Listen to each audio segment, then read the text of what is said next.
அது மட்டும் தான் சொல்ல முடியும், வேற ஒன்றும் சொல்ல வேற எதுவும் பண்ணேன்னு சொல்லி 108 தொகுதி தான் வந்துச்சுன்னு சொல்றல. நீ கத்தனை பேச்சுன பேசுக 234 தொகுதியிலையும் தோத்துட்ட. உள்ளே போயிட்டாரு. சரி போயிட்டாரு, என்ன பண்ணுவாரு? அதான் கேட்குறேன், என்ன பண்ணுவாரு? அங்கே போய் என்ன பண்ணுவாரு? இவர் சாப்பிட்றது பின்னாடி பிரைம் மினிஸ்டரு ஐயா அவன் சொன்ன வீடியோல அதுதான் இருந்துச்சு. வணக்கம் மக்களே, அரசியல் அலப்பறை உங்களை அன்புடன் வரவேற்கிறது. தமிழ்நாட்டில் டிவிகே ஆட்சி அமைச்சு ஒரு ஏறத்தாழ பார்த்தீங்கன்னா 60 நாட்கள் ஆகுது. இந்த 60 நாட்களில் வந்து உண்மையிலே அவங்க வந்து என்னென்னலாம் நடந்திருக்கு, அந்த ஆட்சியில் வந்து நல்ல விஷயங்கள்லாம் என்ன நடந்திருக்கு, எந்தெந்த வாக்குறுதிகள்லாம் அவங்க வந்து நடைமுறைக்கு கொண்டு வந்திருக்கிறாங்க, எதுக்கெல்லாம் பாராட்டு கிடைச்சிருக்கு, எதுக்கெல்லாம் விமர்சனம் வந்திருக்கு, அதனோட உண்மை அடிப்படையை வந்து நம்ம வந்து இன்னைக்கு இந்த வீடியோவில் முழுசாக பார்க்க போகிறோம். ஸோ முதல்ல வந்து பார்த்தீங்கன்னா ஆட்சி பொறுப்பேற்று ஒரு சில முக்கிய அறிவிப்புகளை வந்து வெளிப்படுத்தினாங்க. அது என்ன அப்படின்னு பார்த்தீங்கன்னா, ஃபஸ்ட்டு வந்து 200 யூனிட் கரண்ட் கொடுத்தது நிறைய பேருக்கு நல்ல ஒரு, அது வந்து இந்த மாதத்துல இருந்து தான் இம்ப்ளிமெண்ட் ஆகுது. கையெழுத்து போட்டாச்சு. இந்த மாதத்துல இருந்து அப்புறம் அடுத்தபடியா பெண்களுக்கு பாதுகாப்புக்காக சிறப்பு சிங்கப்பெண் சிறப்பு அதிரடிப்படை. அதுக்கு அடுத்தபடியா போதைப் பொருள் இருக்கக்கூடாது. ஒட்டுமொத்தமா வர்றதையும் இருக்கிறதையும் எடுக்கிறாங்க, வர்றதையும் தடுக்கிறாங்க அப்படிங்கிறது தான் உண்மை. அதாவது இருந்தாலும் முன்னால இருந்ததுக்கு ஒரு பாதி 50% மேல பழக்கத்துல இல்லை. இப்போ இருந்தாலும் அங்கங்க ஓட்டுற திருட்டு பசங்க இருக்கதான் செய்வானுங்க. அடுத்தபடியா அவங்க எல்லாம் திமுக காரங்க தானே. திமுக 717 ஆமா 717 கடை. அது ஸ்கூலு, அந்த கோவில், அது பக்கத்துல இருந்து பொதுமக்கள் அதிகமா புழங்கக்கூடிய இடங்கள்ல இருந்து 500 மீட்டர் தூரத்துல இருக்கிற உள்ள கடையை வந்து 717 கடையை வந்து மூடியாச்சு. இதுக்கு வந்து மிகப்பெரிய தைரியம் வேணும். ஆமா, இந்த தைரியமும் திராணியும் வந்து எந்த கட்சிக்குமே இல்லை.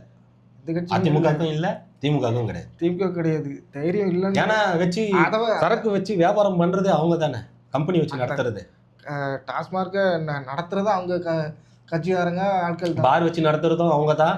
அந்த வருமானம் போதில்ல, அதுதான் பேச முடியாது. என்ன தலைவரே, நம்ம கடையை தூக்கிட்ட, அதனால அது அவங்க தலையிட முடியாது. அவங்க அதுதான் அவங்களால இப்ப தலையிட முடியாது. இது ஒரு மிகப்பெரிய இது 717 டாஸ்மார்க் கடை.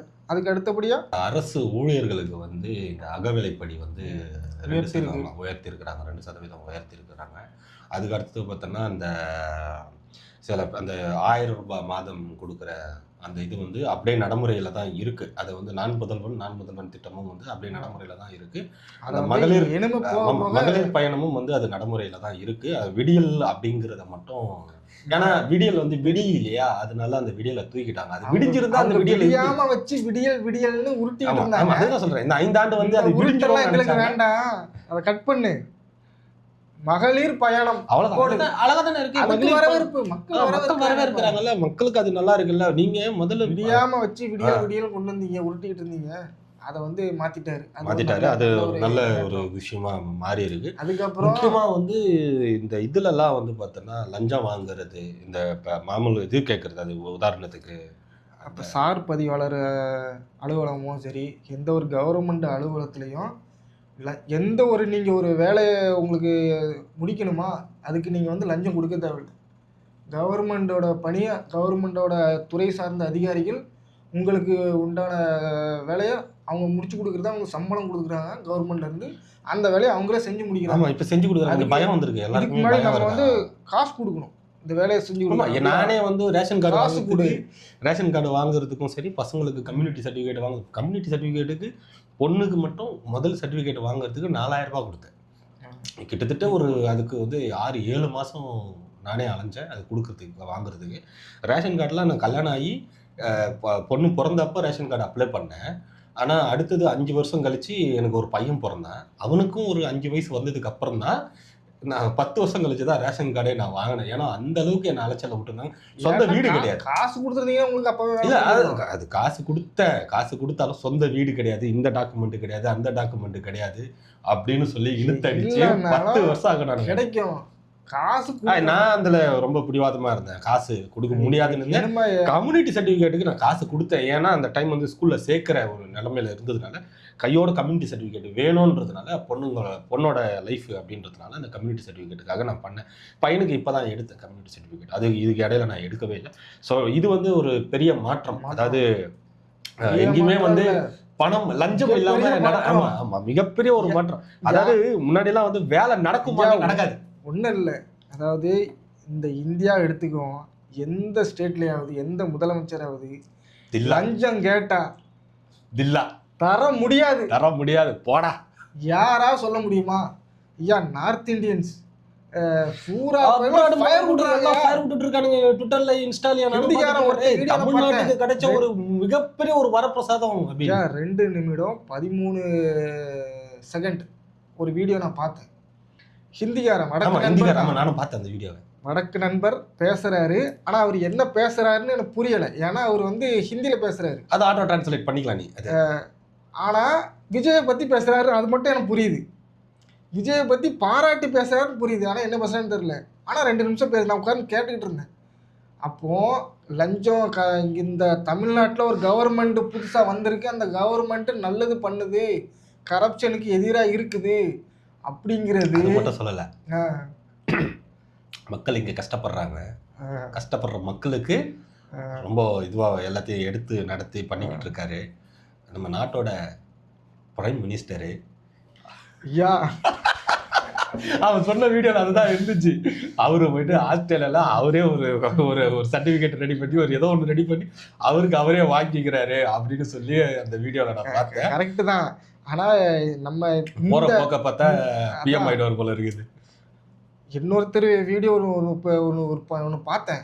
அதுல சொல்லிட்டாரு இந்த டாபிக்கே நம்ம கொஞ்ச நாள் ஹோல்டு பண்ணுவோம், அதுக்கு டைம் இருக்கு, இங்க ஃபர்ஸ்ட் எல்லாம் முடிப்போம், தமிழ்நாடு முடிச்சிட்டு அடுத்து அங்க போலாம் அப்படின்ட்டு அது நேரம் இருக்கு. அதுக்கு உண்டான நேரம் வரும்போது நம்ம அதுக்கான நேரம் இப்போ இவ்வளவு நாள் கழிச்சு வந்த மாதிரி, ஆமா இவ்வளவு நாள் வந்த மாதிரி அங்க ஒரு டைம் கிடைக்கும் அப்படின்றது எதிர்பார்க்கிறோம். அதுபடியா இந்த கவர்மெண்ட் வந்ததுல இருந்து மக்களுக்கு எல்லாமே நல்லதுதான் நடக்குது.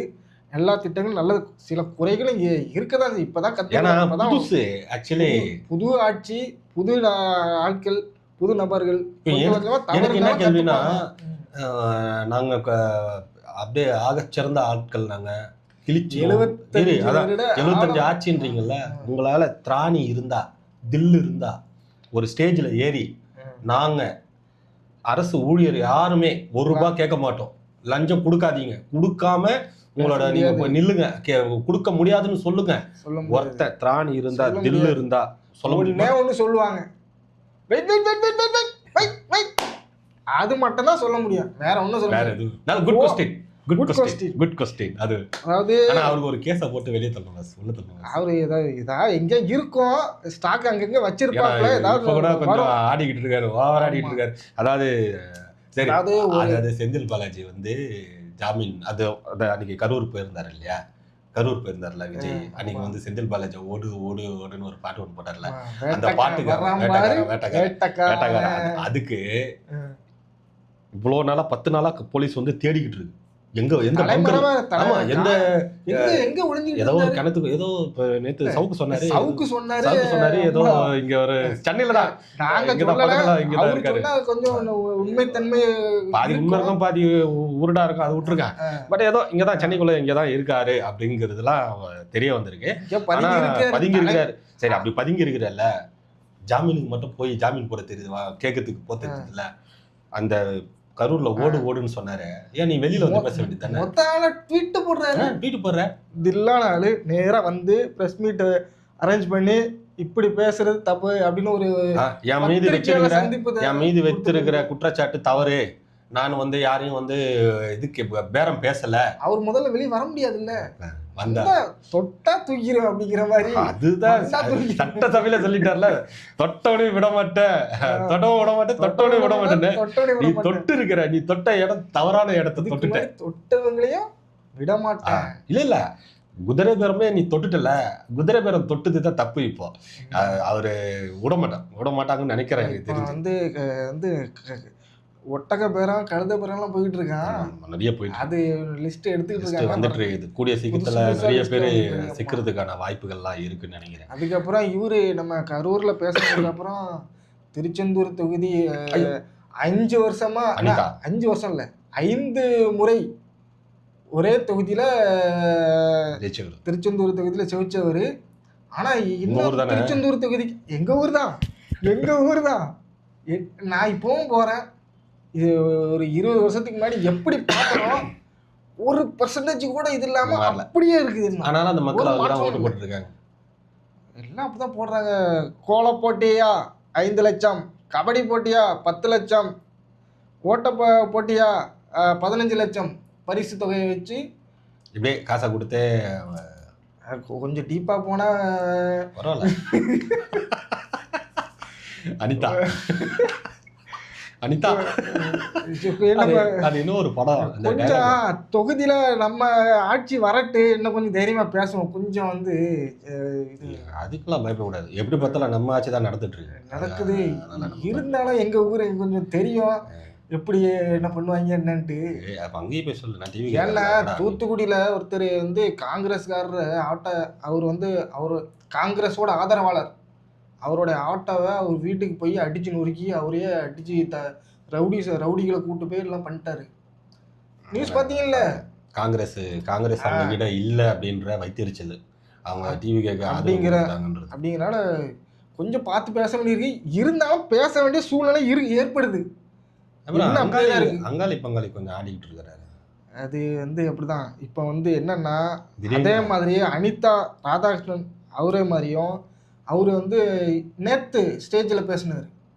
அவன் இவன் திரும்பவும் இப்ப வந்து ஜாமீன்ல தானே வந்திருக்கிற, நீ வந்து கையெழுத்து போடணும், காலையில சாயந்தரம் போய் கையெழுத்து போடணும். அவன் இவன் அப்படிங்கிற உரிமையிலேயே பேசுறாரு. நிபந்தனை ஜாமீன்ல தான் வந்திருக்கிற. இத்தனைக்கும் நீ வந்து ஒன்னும் இது பண்ணல. அவரை தொடர்ந்து நம்ம ராஜா ராஜா ராஜா ராஜா தெரியாம ராஜா பாவம் அந்த மனுஷன் அவரு தனியா இப்ப அப்படியே இருக்கு. ஏன்னா அவரு தான் ஆரம்பிச்சு வச்சாரு.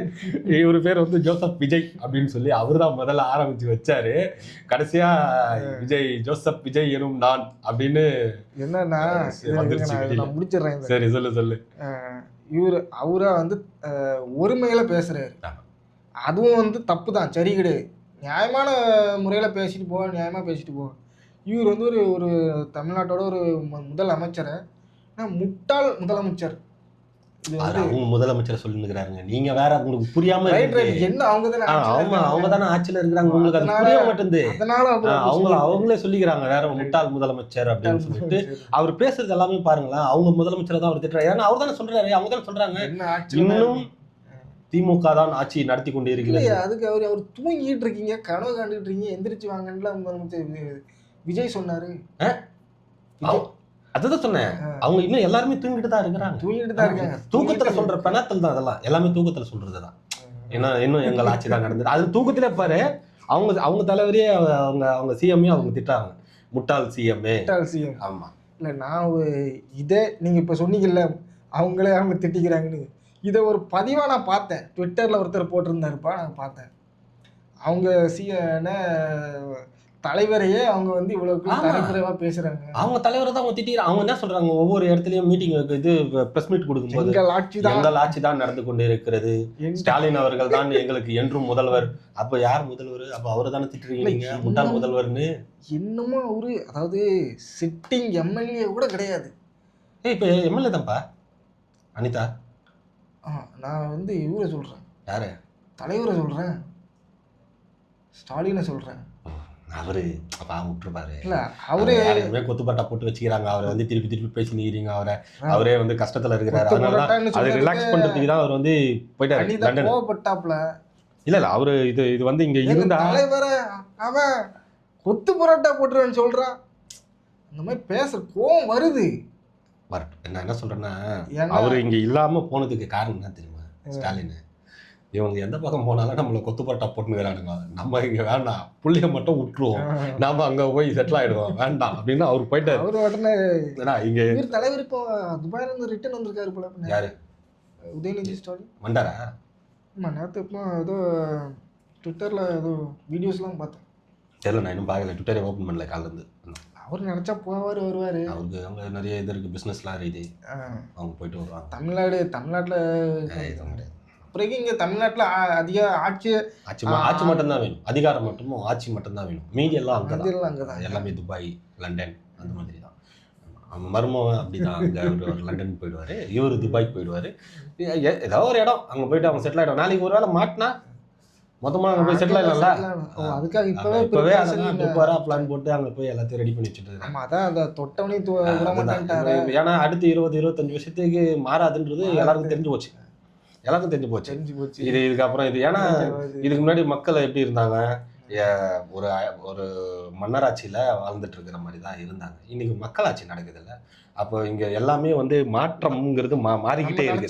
என்ன நடக்காதுன்னு தெரிஞ்சு போச்சு. ஆமாம், இப்போ லஞ்சம் எங்கேயும் வாங்குறது கிடையாது, லஞ்சம் யாரும் கொடுக்குறதும் கிடையாது, வாங்குறதும் கிடையாது. இப்போ இது போயிடுச்சுன்னா வாங்கினாலும் கேட்டாலும் கொடுக்க முடியாதுன்னு சொல்றாங்க. இப்போ இதுக்கப்புறம் இவங்களால ஏதாவது செய்ய முடியுமா? ஒன்றும் செய்ய முடியாது. ஒன்றும் பண்ண முடியாது. நாளைக்கே நீ வந்து ஆட்சி பிடிச்சிட்ட, சரி நானே உனக்கு கேட்குறேன், நீ நாளைக்கே வந்து ஆட்சி பண்ற, டிவி கை இறங்கிருச்சு, நீ வந்துட்டேன்னு வச்சுக்கோ, கூட இருக்கிற கூட்டணி கட்சி ஒன்று சும்மா இருக்குமா?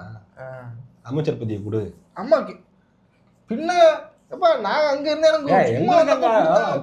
நாங்க அவங்க கூட நிக்கவே இல்லை, கொடுத்தாங்க.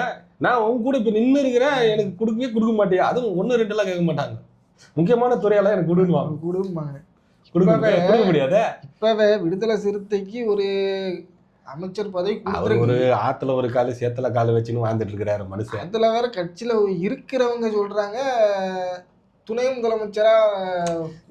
அதுக்கு நான் என்ன சொல்றேன்னா, அடுத்த வர 2031 வர எலெக்ஷன்ல ஒரு 10 சீட்டு 15 சீட்டு வாங்கி ஜெயிச்சிருங்க. ஜெயிச்சு நீங்க வந்து துணை முதலமைச்சரா வாங்கிக்கிங்க. ஆனா வந்து வேணான்னு சொல்ல, ஏன்னா அவரு அது செய்ய மாட்டாரு. அது ஆதரவு அங்கதான் கொடுப்பாரு. இப்பவே இடையில ஏதோ ஒண்ணு அதான் ஆத்துல ஒரு கால் நிலைப்பாடு, அதாவது அதான் சொன்ன ஆத்துல ஒரு கால் சேத்துல ஒரு கால். அங்க இருந்தீங்க, அவரு பாஜகவை எதிர்க்கணும். இப்போ பாஜகவை எதிர்க்கிறதுக்கு இங்க காங்கிரஸ் இருக்கு, IUML இருக்குது, நீங்க இருக்கிறீங்க, போதாக்குறைக்கு அதாவது மெயினா டிவிக்கே இருக்குது, ஸோ IUML இருக்குது, காங்கிரஸ் இருக்குது, இது பேர் நீ உங்களோட கட்சி இருக்குது, அதுக்கப்புறம் கம்யூனிஸ்ட் இருக்கு, எல்லாருமே பாஜக எதிர்ப்பு தான்ப்பா. கம்யூனிஸ்ட் இருக்கு, இது இருக்கு, எல்லாமே இருக்கிறாங்க. இப்போ இருக்கும்போது திமுக எதுக்கு வந்து எதிர்க்கணும்னு வேணாமே, சேர்ந்து வாங்க சேர்ந்து. இப்போ நாளைக்கு சரி நீங்க இப்படி சொல்லிட்டீங்க, எல்லாம் ஒன்று சேர்ந்து பிஜேபி எதிர்க்கணும் அப்படின்னு, நாளைக்கு திடீர்னு திமுக வந்து பிஜேபியோட கூட்டணி வச்சுச்சுன்னா அவரு மூஞ்சி எங்க போவோம்? வச்சிடுவாங்க. அதிமுகவும் திமுகவும் கூட்டணி போட்டு அதுல பிஜேபியும் கூட சேர்த்து இத காலி பண்ணணும். இப்ப காங்கிரஸ் மேல அவங்களுக்கு கோவத்துல இருக்காங்கல்ல, காங்கிரஸ் வந்துடக்கூடாதுன்ற எண்ணம் அவங்களுக்கு. அதனால அவங்க வந்து அதுல ஏன்னா மக்களுக்கு நல்லது செய்யணும்ட்டு நம்ம வரல ஆட்சிக்கு, அதுதான் நல்லது செய்யணும்ட்டு வந்தனா நம்ம நோக்கம் வந்து நல்லது செய்ய. இவ்வளவு நாளோட அதாவது ஒரு சொல்லுவாங்கல்ல ஒரு பழமொழி ஒண்ணு, அவங்க கூட சேர்ந்து நல்லது செய்யணும், இல்ல இவங்க கூட தான் நல்லது செய்யணும். மக்களுக்கு நல்லது செய்யணும்னு வந்துட்ட பொது வாழ்க்கை நல்லது செய்யணும்னு நினைச்சவங்க டிவிக்கு விட்டுட்டு போயிட்டு இருக்கணும். மெஜாரிட்டியா 108 தொகுதி ஜெயிச்சவங்க உங்களுக்கு நல்லது செய்யக்கூடாதுன்னு நினைச்சு தானே நீங்க வந்து அதிமுக வந்து கூட்டணிக்கு கூப்பிட்டீங்க. பிஜேபி எதிர்ப்பு நீங்க தானே, பிஜேபி கூட கூட்டணி வச்சிருந்த கட்சியை நீங்க தானே ஆதரவுக்கு கேட்டிருந்தீங்க. உங்க ஆதரவுல அவங்க வந்து சிஎம்மா இருப்பாங்கன்னு சொல்லி நீங்க தானே சொன்னீங்க. அதாவது IUML சொல்லுது, சிபிஎம் சொல்லுது, அப்புறம் திருமாவளவனும் சொல்லியிருக்கிறாரு, வர முடியாதுன்னு தெரிஞ்சு போச்சு. அதிமுகலே சொல்லிட்டாங்க எல்லாருமே. என்ன நம்ம வந்து ஆட்சி அதிகாரத்துல இருக்க முடியாதுன்னு தெரிஞ்சு போச்சு. அவங்க தான் லீகடல இருக்காங்க. சரிப்பா நீ நடத்துப்பான்னு அந்த ஒரு பெருந்தன்மை வரல. அது எப்படி 6 மாசத்துக்கு நாங்க வந்து எதுவுமே பேச மாட்டோம், நீங்க ஆட்சி நடத்துங்க, அதற்கு பிறகு குறை இருந்தால் நாங்க வந்து எதிர்கருத்து சொல்றோம்னா நீங்க தயவு செஞ்சு போயிடுங்கன்றேன். 2 நாள்ல அது அவங்க பண்ணுவாங்க. ஆட்சி எங்க ஆட்சி தாங்க நடக்குது, எங்க ஆட்சி தான் நடக்குது, மக்கள் விரும்பி எங்க நாங்க தான் ஆட்சி செஞ்சுக்கிட்டு இருக்கோம். அவருக்கு இன்னும் எலெக்ஷன் கவுண்டிங் முடியலன்னு நினைச்சுக்கிறாரு. அதாவது இது வந்து எந்த விதமான ஒரு எப்படின்னா, அதுதான் சொன்னேன், அவங்க ஆட்சியில இருக்க பல திட்டங்களை அறிவிச்சிருப்பாங்க. திட்டங்கள் வந்து இப்பவும் ரன் ஆகி கவுண்டிங் என்னைக்கு பண்ணாங்க? எலெக்ஷன் மே 4 இல்ல, மே 3ஆம் தேதி நைட்டு 10 அவர் என்ன ஏன்னா கனவுல தான் இருக்கிறாங்க. இந்த ஆட்சி போயிட்டு இருக்கு. நீங்க அப்ப உங்களுக்கு எப்படி தெரியும்? எப்படி சொல்றீங்க? என்னது? அவர் தூங்கிட்டு தான் இருக்காரு, கனவுல தான் இருக்காரு, உங்களுக்கு எப்படி தெரியும்? ஆமா, தூங்கிட்டு தான் இருக்கிறாரு. அவங்க கூட இருக்கிறவங்கள சொல்றாங்களே, கேட்கல? தலைவர் என்ன தலைவரே விதமான நம்ம ஆட்சி தான் மனநிலை தலைவரே நடந்துட்டு இருக்கு. தலைவரே நம்ம ஆட்சி தான். அப்படியா? சரி. அவர் தூங்கிட்டு இருப்பாரு. தலைவரே நம்ம ஆட்சி தான் நடந்துட்டு இருக்கு, அதான். நீங்க எதுக்கும் கவலைப்படாதீங்க, எல்லாம் நம்ம கையில தான் இருக்குது, நம்ம கையை விட்டு எதுவும் நவளல. ஓ அப்படியா, சரி சரி நடக்கட்டும். அப்படியே தூங்குறேன், அப்படியே தூங்கின்னு இருக்கிறாரு மனுஷன். சரி விடு, அவர் பாவம். அவரை குளத்தூர்ல குத்து பரோட்டா போட்டு அனுப்பி விட்டாங்க. அதனால கொத்து அவர் பரோட்டா வந்து போட்டு ஜென்மம் விடுங்கப்பா. பேசுறதே பாவமா இருக்கு. அவர் அந்த ஃபர்ஸ்ட் அந்த தோத்தப்போ வெளியே வந்தப்போ அந்த சீனு ரொம்ப எவ்வளவு ஆட்சியில எவ்வளவு எத்தனை பேர் எத்தனை நாள் நடந்து இல்ல, அவரு மேல தப்பு ரிப்பன் இருக்கா? பில்டிங்ல இல்ல, எத்தனை நாள் அதான், போராட்டம் அவரு பண்ணாங்க. மேல தப்பு இருக்குது. ஆனா கூட இருந்த அமைச்சர்கள் பண்ண தப்பு, இன்னொன்னு அதிகாரிங்க பண்ண தப்பு தான். இது எல்லாமே மூடி மறைச்சு அவரை வந்து இதுவாகிட்டாங்க. சரி பரவாயில்ல, முடிஞ்சு போச்சு. பாஸ்ட் இஸ் பாஸ்ட், அவ்வளவுதான். இதுக்கப்புறம் இதுவே எனக்கு பேசி எந்த இதுக்கப்புறம் வகையில பேசி ஒரு பிரோஜனமும் இல்ல. சவுக்கும் சொல்றாருப்பா, இதே கருத்தை நிலைப்பாடுல சவுக்கும் சொல்றாரு. அவருக்கு உண்மை உள்ளபடியே அவருக்கு வெளி உலகத்துல நடக்குது தெரியல. உண்மையாவே உண்மையிலே அப்படி தெரியலையெல்லாம் தெரிஞ்சுட்டு இந்த மாதிரி தான் இல்ல, இல்ல, இல்ல. தலைமையில இருந்து அவருக்கு இந்த செயல்பட்டு தகவலே வந்தாங்க. எடுத்துட்டு போய் சேர்க்காமலே இதை மூடி மறைச்சு அது கரெக்டு. இந்த வாதம் இந்த கருத்து கரெக்டு. ஆனால் என்னோட கேள்வி என்னன்னா, இது வந்து உண்மை எந்த வகையில் உண்மையாக இருக்கும்னு நான் கேட்குறேன். எந்த வகையில் உண்மையாக இருக்கும்னா, உண்மையிலே வந்து அவருக்கு வந்து வெளி உலகம் தெரியலையா, இந்த இப்படி தான் நடக்குது, உள்ள நிலவரம் நடக்குது. மாப்பிள்ளை அங்கே வந்து சிஎம் வந்து ஒரு பழமொழி ஒன்று, ஒரு காமெடி, ரஜினிகாந்த் அவரை விட்டு மாப்பிள்ளை இவர் தான், அவர் போடுற சட்டை என்னதான் அப்படின்ற மாதிரி தான். ஆக்சுவலி சிஎம் இவர் தான், ஆனால் ஆட்சி நடத்துறது அதிகாரிகள் மட்டும்தான். ஸோ அதனால தான் அவருக்கு அது பிரச்சனையாக இருந்துச்சு. பரவாயில்ல விடு, அவர் மேபி இன்னும் ஒரு 5 வருஷம் விட்டு பார்ப்போம். அவர் வந்து இப்போ இனிமேல் வந்து அவர் பேசுறதுலாம் இன்னும் ஒரு 30 வருஷத்துக்கு அப்புறம் அவர் இருக்க மாட்டாரு. இது இன்ப நிதி ஒரு வரும் அவரு. இல்லை அப்பவும் வாய்ப்பு இல்லை. இல்லை பார்ப்போம், 30 வருஷத்துக்கு அப்புறம் பார்த்துக்கலாம். அடுத்த எலெக்ஷனுக்கு தான் இருக்குது ட்விஸ்ட். என்னன்னா அதிமுக திமுக கூட்டணி வரும். அதான் முகத்தறி கிளியும். எப்படிப்பா, கரூர்ல தான் விஜய் சொல்லிட்டார, முதல்ல வந்து நீங்க வந்து நிரூபிச்சு காட்டுங்க, வரப்போற இடைத்தேர்தல்ல கூட்டணி வச்சுதான் நீங்க கூட்டணி இல்லைங்கிறத நிரூபிச்சு காட்டுங்கன்னு சொல்லிட்டாரு. அப்புறம் எப்படி? அது கூட்டணியில் இன்னொருத்தர் கூட இருக்கிறார்ல அவர், அதாவது கூட்டணி வந்து இவங்க 2 பேர் அதிபரை வந்து நிறுத்துறாங்கல்ல, அதனால அதிபருக்காக எப்படி? அதிபர் ஒரு ட்விட் ஒன்று போட்டிருந்தார் பாத்தியா நேத்து? சுயஸ் அந்த நிறுவனம் இது பண்ணது, அது எந்த ஆட்சியில போட்டாங்க கையெழுத்து? அது வந்து திமுக ஆட்சியில என்ன படிச்சீங்க? அப்ப அது வந்து திமுக டீட்டெயிலா ஃபுல்லா எடுத்து வெளியே விட்டானுங்க. இது என்னைக்கு போட்டது, என்னைக்கு செஞ்சதுன்னு. அவரு எப்பவுமே இது மாதிரி தானே கருத்தை போடுவாரு.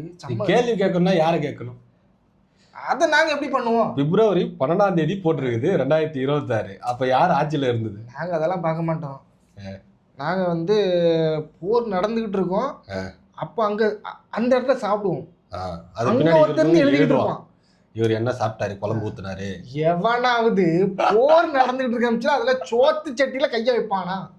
சரி ரைட்டுப்பா, சோத்து சட்டியில கைய வச்சுட்டேன், அதை இன்னொருத்த பின்னாடி இருந்து எவ்வளவு பருக்க உள்ள போயிருக்குன்னு கணக்கு பண்ணிட்டு எழுதுவானா?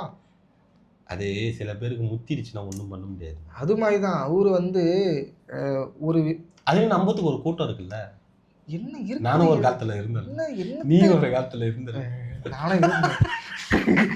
அண்ணனின் அறுவடி. அதுனா ஐயோ ஏதோ சொல்லுவாங்களே ஒரு பழம், அது அறுவடியா?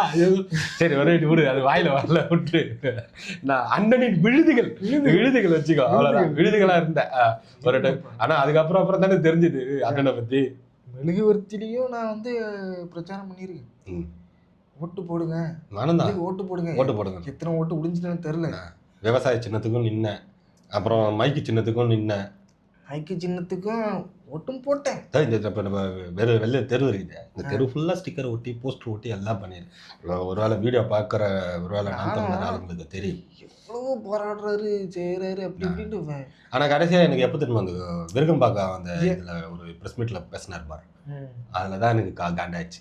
நான் இஷ்டப்பட்டு அந்த மேட்ரு யாவது அவரு அப்படிதான். அது மக்கள் பணிக்கு வந்துட்டு மக்கள் பணிக்கு வந்துட்டு ஏதோ ஒன்று இருக்கட்டுப்பா, மக்கள் படிக்க வந்துருக்கோம்.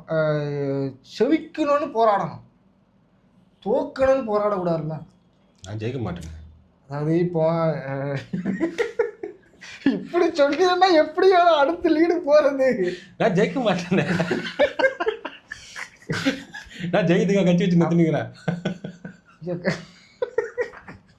நீ வந்து சும்மா ஜெயிச்சிருன்ற சட்டத்தை பக்கம் உள்ள போனோம், பேசணும்.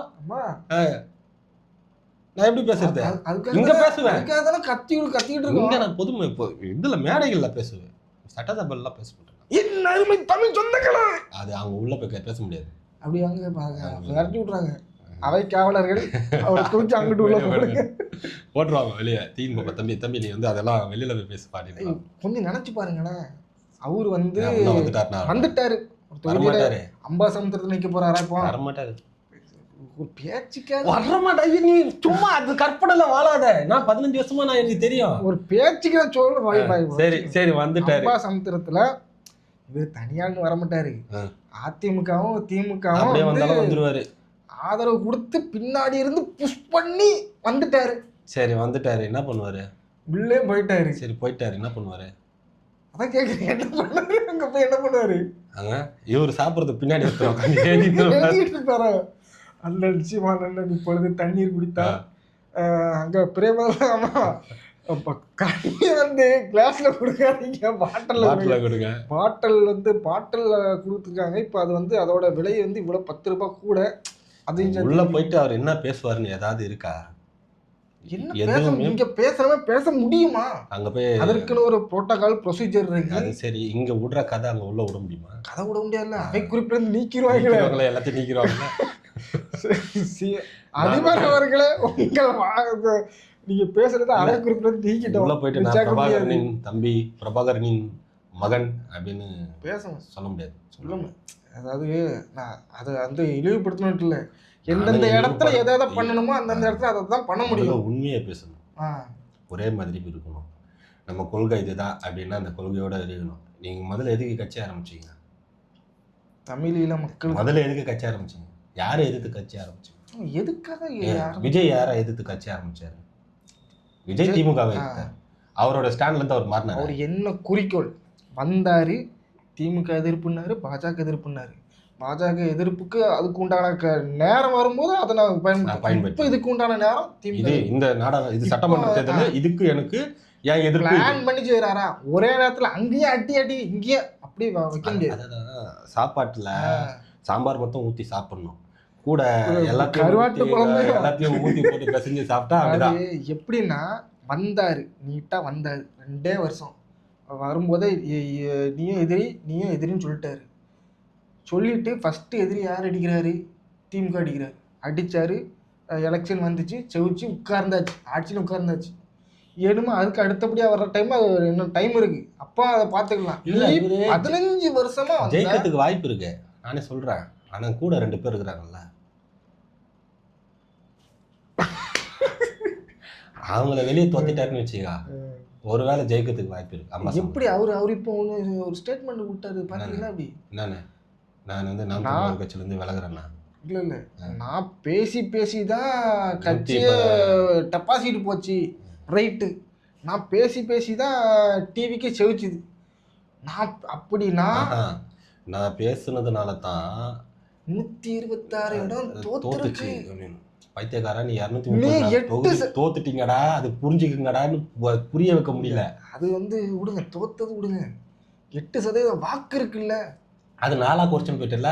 4% எங்க போச்சு? அதுதான் பேசி எத்தனை போய் குறைச்சிருக்கேன். பைத்தியக்காரன், எனக்கு புரிய மாட்டேங்குது. ஏன்னா என்ன நீ பேசுறேன்னு எனக்கும் புரியல. நான் அந்த வீடியோவை பார்த்து வச்சிருக்கிறேன். அந்த வீடியோவை எனக்கு அதை பார்த்துட்டு என்ன கருத்து அவரு போனதே ஒரு 4 தொகுதியோ 5 தொகுதியோ தான் என்னமோ போய் பிரச்சாரம் பண்ணாரு. யாரு? விஜய் நினைக்கிறேன். எனக்கு தெரிஞ்சு ஒரு 10 தொகுதி போயிருப்பாருன்னு வச்சுக்கேன். 8 இடமோ 10 இடமோ தான் போயிருக்காரு. இதுக்கே 108 தொகுதி ஜெயிச்சுக்கிறாரு. அவரு இருக்கிற 234 தொகுதியும் போயிருந்தாருன்னு வச்சுக்கேன். 1000 ஓட்டு 5000 ஓட்டு தான் டிஃபரெண்ட். இவர் 234 தொகுதியும் போயிருந்தாருன்னு வச்சுக்கேன், வாஷ் அவுட் பண்ணிட்டு வந்திருப்பாரு. சரி, அது கூட விடு. நான் என்ன சொல்றேன்னா, நீ பேசுன கத்தனை எல்லாம் பண்ணேன்னு சொல்லி 108 தொகுதி தான் வந்துச்சுன்னு சொல்றல. நீ கத்தனை பேச்சுன பேசுக்கு 234 தொகுதியிலையும் தோத்துட்டேன். 8% இருந்து 4%க்கு வந்துட்டேன். 4% அடுத்தது நாடாளுமன்ற தேர்தல் வந்து பாரு. இப்ப நீ இன்னும் பேசு. என்ன போகும்? அந்த ஃபர்ஸ்ட் வந்துட்டுமா 1% 1.8 என்னமோ ஒரு சதவீதம் வந்துச்சு பாரு. அந்த சதவீதத்துக்கு எத்தனை வச்சிருவாரு அண்ணன்? அதுவும் இல்லாம போயிட்டுனா அதுவும் இல்லாம லெட்டர் பேடு கட்சி. அதுக்கப்புறம் லெட்டர் பேடு கட்சி தான். இப்போ லெட்டர் பேடு தான். இப்போ அந்த நிலைமைக்கு வந்து லெட்டர் பேடு கட்சி தான். ஏன்னா ஒரு 2 சீட்டு 3 சீட்டு இப்போ வந்து கூட்டணி. இதுக்கப்புறம்லாம் 234 தொகுதியிலையும் தனித்தெல்லாம் போட்டிலாம் ஒரு வாய்ப்பு கிடையாது. இது மக்கள் சேவை செய்யணும் அப்படின்னு அதிபர் நினைச்சிருந்தாருன்னா விஜய் ஃபர்ஸ்ட் மாநாடு போட்டதுக்கு அப்புறம் அவரோட அரசியல் நடவடிக்கையை கொஞ்சம் மாற்றி அமைச்சிருந்துருக்கணும். நான் தான் என் தலைமைக்கு கீழே தான் தம்பி வரணும் அப்படின்னு எதிர்பார்த்தாரு.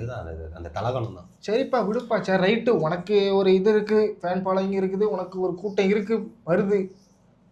ஆனால் அதுக்கேற்ற லெவலில் மெயின்டைன் பண்ணி கொண்டு வந்திருந்தா இந்நேரத்துக்கு எதிர்கட்சிப்பா. யாரு?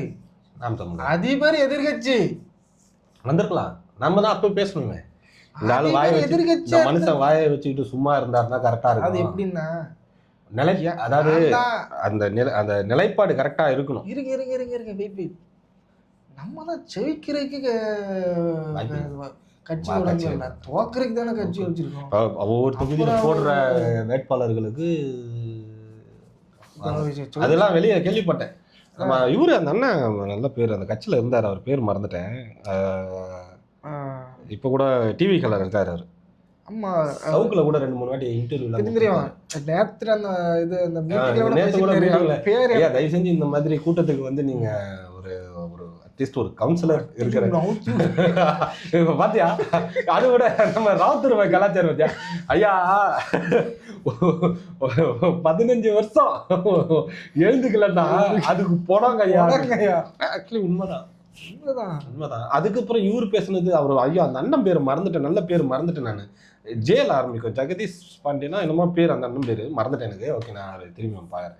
அவரு என்ன சொன்னாரு, அவரு சூப்பரா ஸ்பீச். ஐயா இதுக்கப்புறம் கூட்டு வர்றதா இருந்தா அந்த மாதிரி மேடைகள்ல பேசுறதுக்கு ஒரு எம்எல்ஏ கவுன்சிலராவது இருக்கிற ஆளுங்க ஒரு கட்சியை கூட்டு வந்து உட்கார வைங்க அப்படின்னு. கரெக்ட் தானே? நீங்க ஜெயிக்கிறதும் கிடையாது, ஒரு கவுன்சிலரா ஆக மாட்டேன்றீங்க, ஒரு வார்டு கவுன்சிலர் கூட ஆக மாட்டேன்றீங்க. அவரு இடும்பன் பேசும்போது நடுவரும் நறுக்குன்னு ஒரு கேள்வி கேட்டாரு. இத்தனை வருஷமா கட்சி ஆரம்பிச்சிங்க, ஏன் இன்னும் வரல? ஏன்னா அதுக்கு சமாளிக்கிறாராம். வரலாற்று பிழை. எப்படி நீங்களே பிழையா? நான் அதான் சொல்லுவேன், வரலாறையே பிழைன்னு சொல்லிட்டு போறாருன்னா நீங்க பிழை. உங்க மேல இருக்கிற பிழைய வரலாறு. இந்த இத்தனை வருஷம் 15 வருஷம் காலத்துல நம்மள தப்புன்றாரு. வரலாற்று பிழை. 15 வருஷத்துல நம்மலாம் அவருக்கு விசில் விட்டுக்கிறோமா? சில்லறைய செதற விட்டுருக்குமா? விட்டுருக்கோம். ஏன்? உங்களுடைய வருவீங்க, உங்களுடைய தமிழ் தேசிய கொள்கையை பிடிச்சிருக்கு, நல்லா இருக்கு, உங்களுடைய அந்த இதெல்லாம் நல்லா இருக்கு அப்படின்னு ஒரு காலத்துல கூகுள்ல போயிட்டு சீமான்னு போட்டா முதல்ல அவரு தான் வரும். சீமான் ஸ்பீச்னு போட்டா அவருக்கு தான் இருக்கும். அந்த அளவுக்கு ட்ரெண்டிங்ல இருந்தீங்க.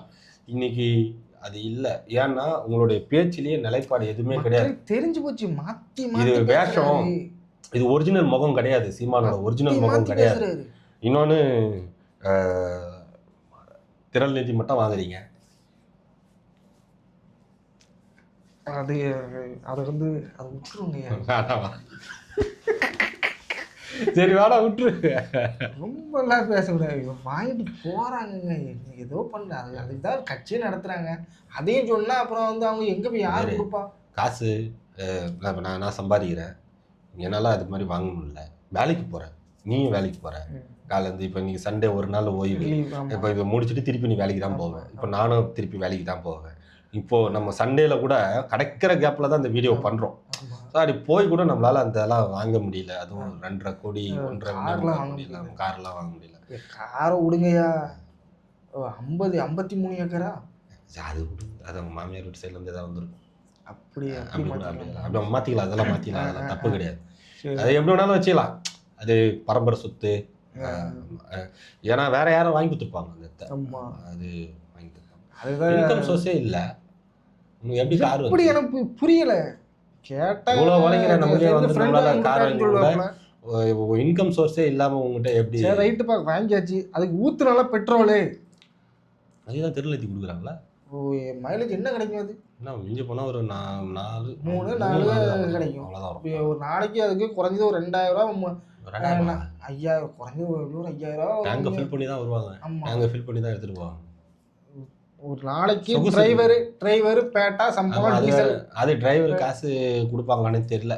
கொத்தடிமையா உள்ள அவங்க வச்சுக்கிறாங்க. அண்ணா நான் வரனே நான் வரனே ஓட்டுறேன் அவ்வளோதான்.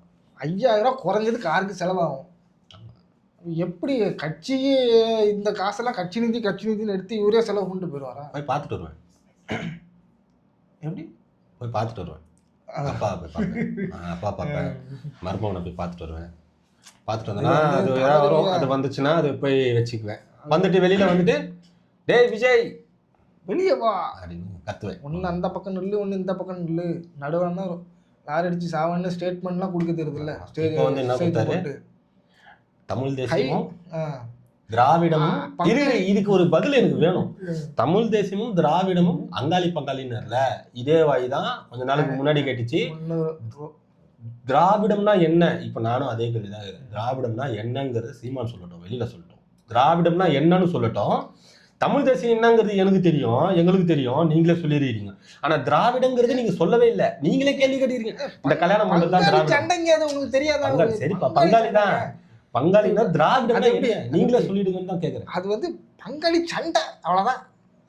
அங்கே பங்காளி உங்க பங்காளி சண்டையை வந்து நீங்க வச்சுக்குவீங்க. இங்க கட்சியில இருந்தவங்கலாம் வந்து இதுக்கு முன்னாடி வேறன்னு பேசினாரு, இப்போ பங்காளின்னு வந்துட்டாரு.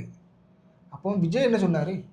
அதுதான் தமிழ் தேசியமோ திராவிடமோ இரு கண்ணுன்னு சொன்னாரு. இது ஒரு கண்ணுன்னா அதுவும் ஒரு கண்ணு தான். அப்படிதானே சொன்னாரு.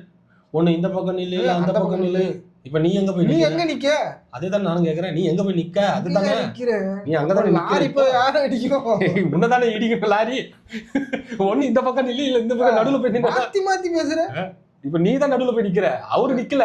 இது மட்டும் இல்லையா, இன்னொரு வீடியோ ஒண்ணு பார்த்தேன்.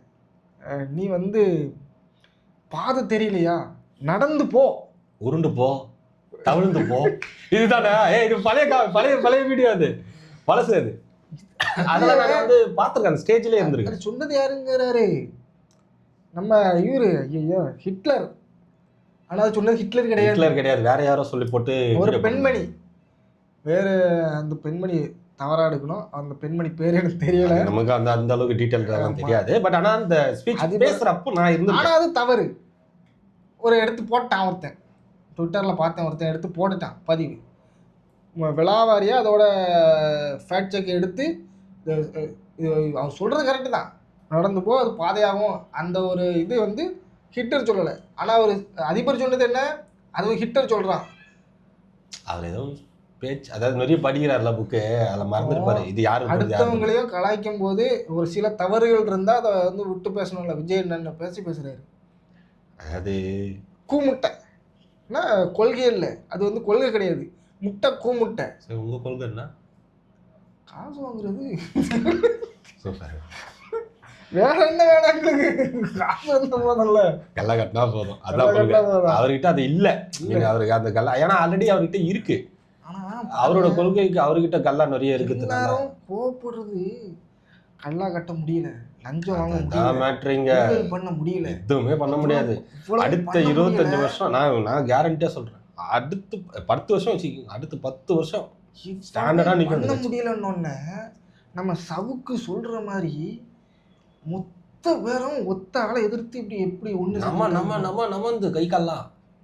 அப்போ கொள்கை காசு வேணும், கொள்கை பேசி வளர்ந்த கூட்டம், அதிபருக்கும் காசு வேணும்ல, அதான் கட்சி நடத்தணுமே. எல்லாரும் அந்த ஒரு பாயிண்ட்ல எல்லாம் ஒண்ணு சேர்ந்துக்கிட்டாங்கன்னா உங்களோட கொள்கை எல்லாம் எங்கடா போச்சு? தற்கொலைகளா? தற்கொலை இப்ப அவனுங்க தான் இப்ப தற்கொலையா இருக்கிறானு உண்மை சொல்ல போனா. ஓகே மக்களே, ஸோ அடுத்த வீடியோவில் பார்ப்போம். ஸோ இதுக்கப்புறம் நம்ம வந்து வாரத்தில் ஒரு தடவை வந்து நம்ம இந்த மாதிரி 2 பேரும் கலந்து பேசி நாங்கள் வீடியோ போடுவோம். சில டைமிங்கில் நானே வந்து பேசி போடுறதுக்கான முயற்சி பண்ணிகிட்ருக்கேன். டைம் கிடைக்காது, அதனால் டைம் கிடையாது. நாங்கள் 2 பேருமே வேலைக்கு போயிடுவோம் ஆக்சுவலி. ஸோ நான் வரதுக்கு ஒரு காலையில் 4 மணிக்கு பண்ணால் நைட்டு ஒரு 7-8 மணிக்கு தான் வருவேன். வந்தோடனே அப்படியே சாப்பிட்டு தூங்குவேன். ஸோ இவரை வந்து காலையில் ஒரு 5 மணிக்கு பண்ணாரா நைட்டு 10 மணி ஆகிடும் அவர் வர்றதுக்கு. ஸோ எங்களுக்கு ஒரே ஒரு நாள் தான், so weekly once Sunday. So அந்த சண்டேல தான் எங்களால் வந்து வீடியோ பண்ண முடியும். ஸோ முடிஞ்சால் நடுவில் நாங்கள் பேசி வீடியோ போகிறதுக்கு ஆதரவு கொடுங்க பண்ணுறோம். ஸோ முயற்சி எங்களோடது, மீதியெல்லாம் உங்கள் கையில் தான் இருக்குது. நாங்கள் முயற்சி எடுத்திருக்கோம். ஸோ நீங்கள் மீதியை பார்த்துக்குவீங்கன்னு நினைக்கிறேன். நன்றி, வணக்கம். வணக்கம்.